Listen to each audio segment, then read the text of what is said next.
Assalamualaikum warahmatullahi wabarakatuh. Perkenalkan, nama saya Nurdiati Akmal dengan NIM 202 010330. Perkenalkan, saya Sefira Hasanah, NIM 20020010333. Perkenalkan, nama saya Zaki Hiban Riswara dari Prodi Manajemen S1 NIM 20020010331. Perkenalkan, saya Melila Nur Afifah dengan NIM 20020010332. Di sini, saya ingin mewakili dari kelompok teori ekonomi 5 dengan materi struktur pasar dan keseimbangan pasar, pasar persaingan sempurna, dan pasar monopoli. Pertama-tama, saya ingin menjelaskan tentang apa itu pasar persaingan sempurna. Pasar persaingan sempurna adalah pasar yang dimana di dalamnya ada banyak pembeli dan penjual, di mana barang atau produk yang ditawarkan bersifat identik atau homogen. Yang selanjutnya adalah pasar persaingan sempurna itu memiliki struktur atau karakteristik dari pasar persaingan sempurna itu. Apa saja karakteristik dan strukturnya?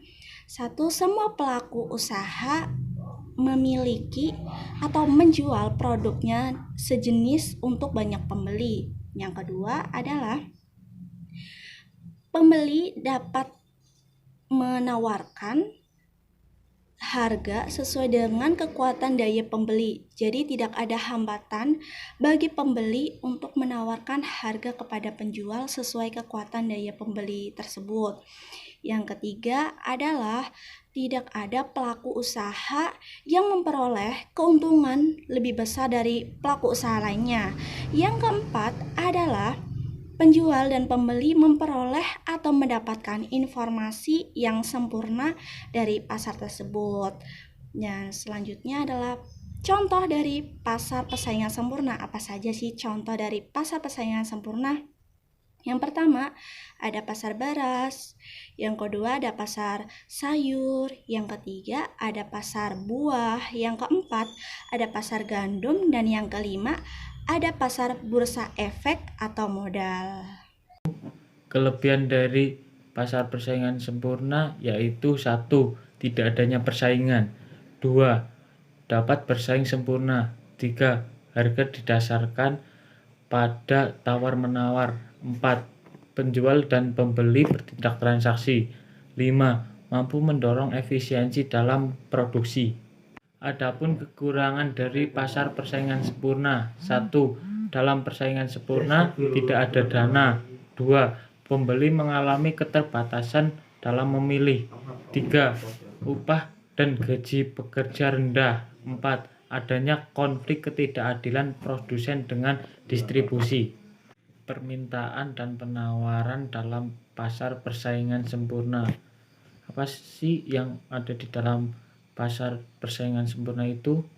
Di pasar persaingan sempurna, harga komoditi hanya ditentukan oleh perpotongan antara kurva permintaan pasar dan kurva penawaran pasar.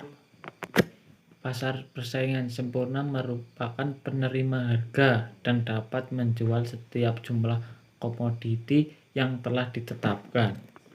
Ini adalah contoh dari kurva permintaan pasar persaingan sempurna.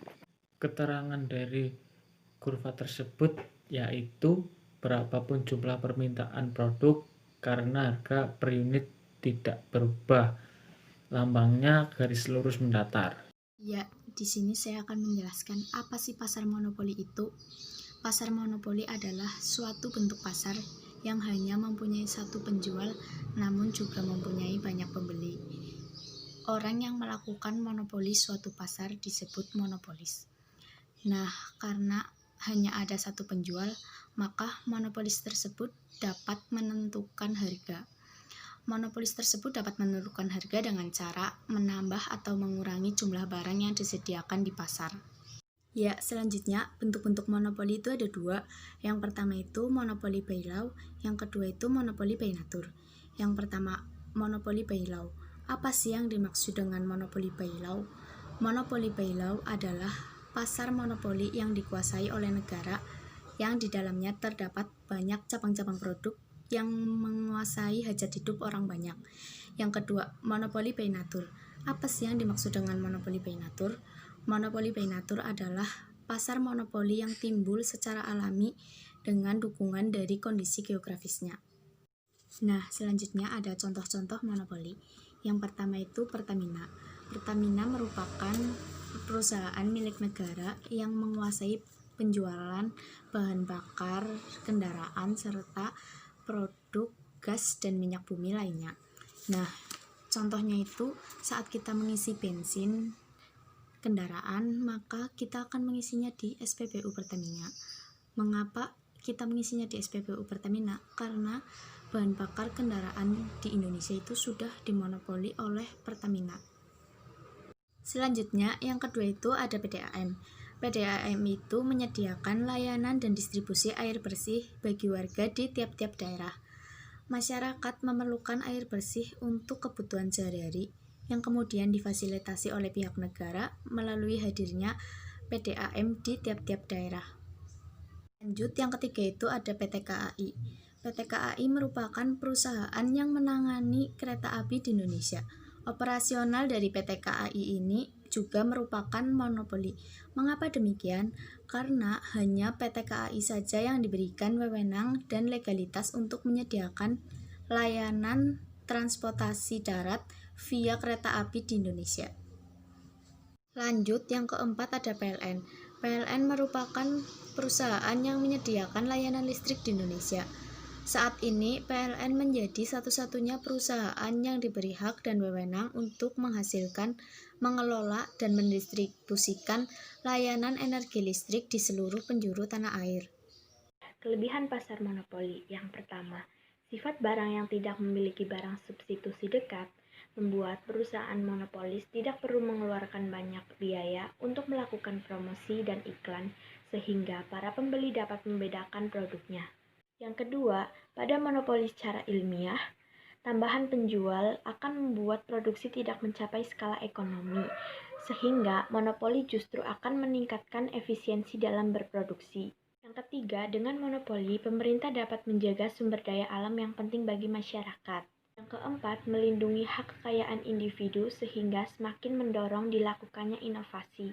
Kekurangan pasar monopoli. Yang pertama, karena produsen dapat menetapkan harga dengan meningkatkan atau mengurangi jumlah produksi, dimungkinkan produksi tidak dilakukan secara optimum dan efisien. Yang kedua, pembeli tidak dapat berpindah ke penjual lain meskipun harga yang ditetapkan dirasa mahal. Dan yang ketiga, keuntungan terpusat pada produsen karena konsumen tidak memiliki pilihan selain membeli dari produsen tersebut untuk memenuhi kebutuhan.